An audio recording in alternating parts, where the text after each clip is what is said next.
keep it almost stationary and just let it until it gets down. Now let's swing around a little bit, and then you can vary your strips too. Like I like little strips and jerk it along, but you can strip a little longer, like 6 to 8 inch strips.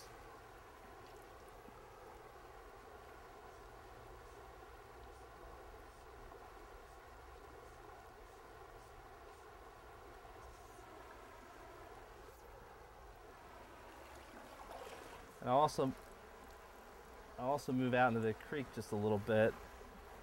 And where the run is, where we were hooking those fish, if you can let your rod sit out in the middle there, the fly will sit there and float in the water column. If you strip it a little bit, you can maybe entice a strike.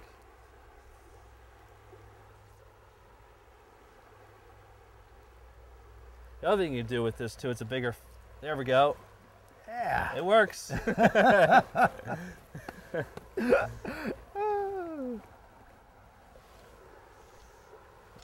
Now, was he on the swing, or was it you were stripping it back? He was actually across, and it started swinging towards the middle, but I was actually holding it out there in the middle, and the fly was just fluttering there in the current, and he came up and struck it.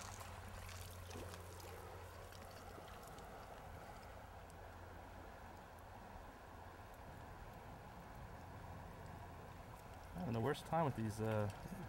Now, are you using barbless hooks on these, or they have little barbs on them? I try to bend down as many of my barbs as I can, just because you may lose a little bit more fish, but trout have tender mouths, and if they get torn up, and again, I'm trying to catch and release and trying to give them the best opportunity to survive. So I try to bend them down as much as possible. And there are some places where you fish that there's special regulations you got to keep in mind. You can find out on the state website that you do have to bend your barbs down. This is not one of those sections. It's a state stock creek, but there are special regulations, fly sections, and other creeks that you do have to bend your barbs down for that reason.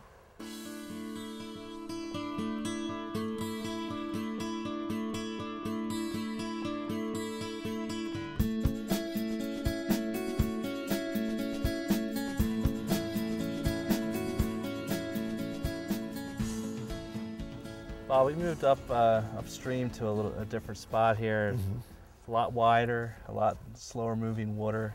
Where we're at right now, if you look in front of us, there's a fairly deep pool. We're standing in knee-deep water, but out in front of us, it drops off pretty good.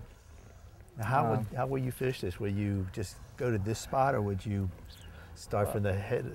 Well, this is the base of the pool. Would you start from the head of the pool and then work down, or what would you do?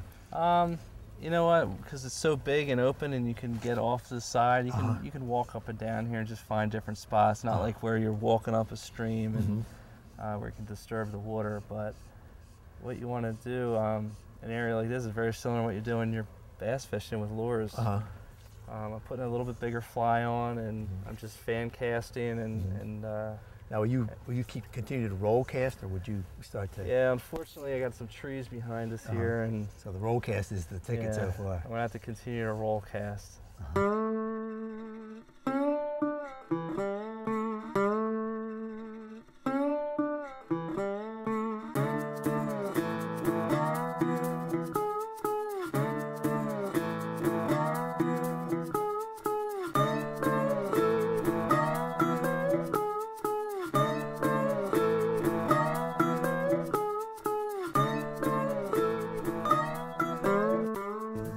And now for a closer look at today's tackle, Delaware Valley Outdoors presents the Tackle Box. For more information about the tackle used on today's show, go to DelawareValleyOutdoors.com.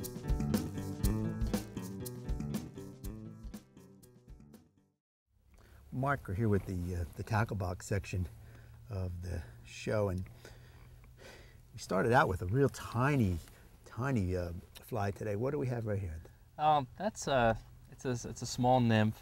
It's brown in color, but it's really imitating like a caddis larva. It's a type of insect that trout prey on, and it's readily available in a lot of streams. But more or less, it's something that looks buggy.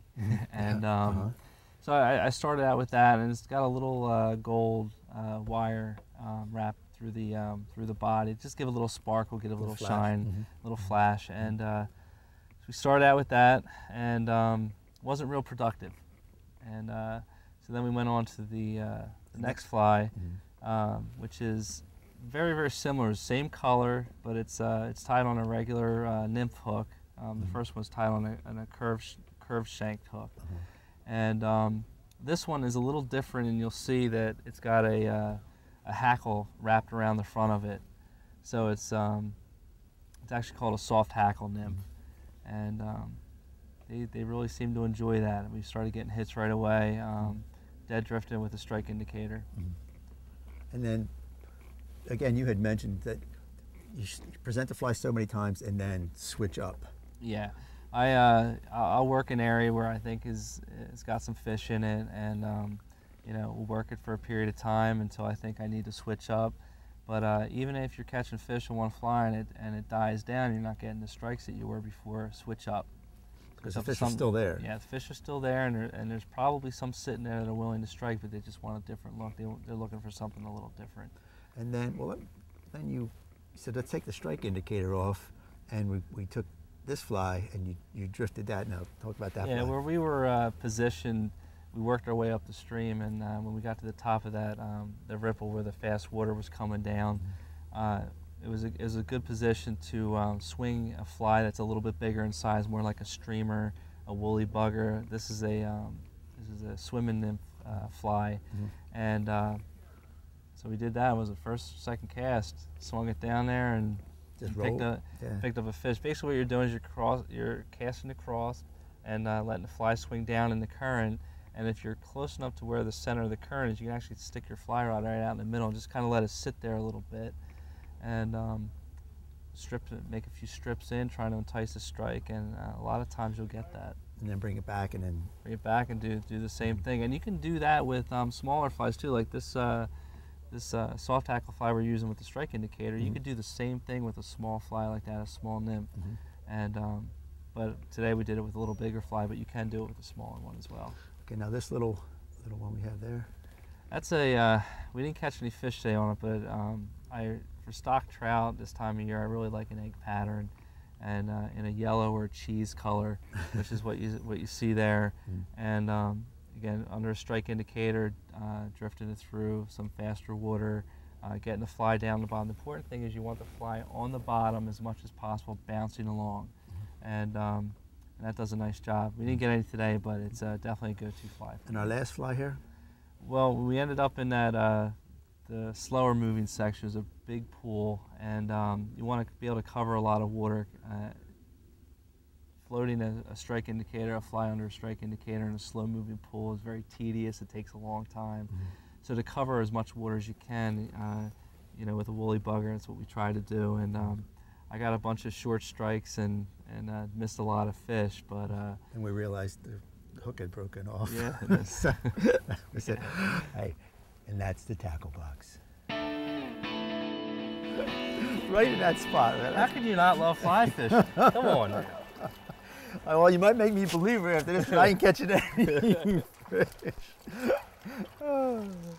Hey, Mark, I want to thank you an awful lot for taking me out here and whooping me a little bit, but you showed me an awful lot. I learned an awful lot.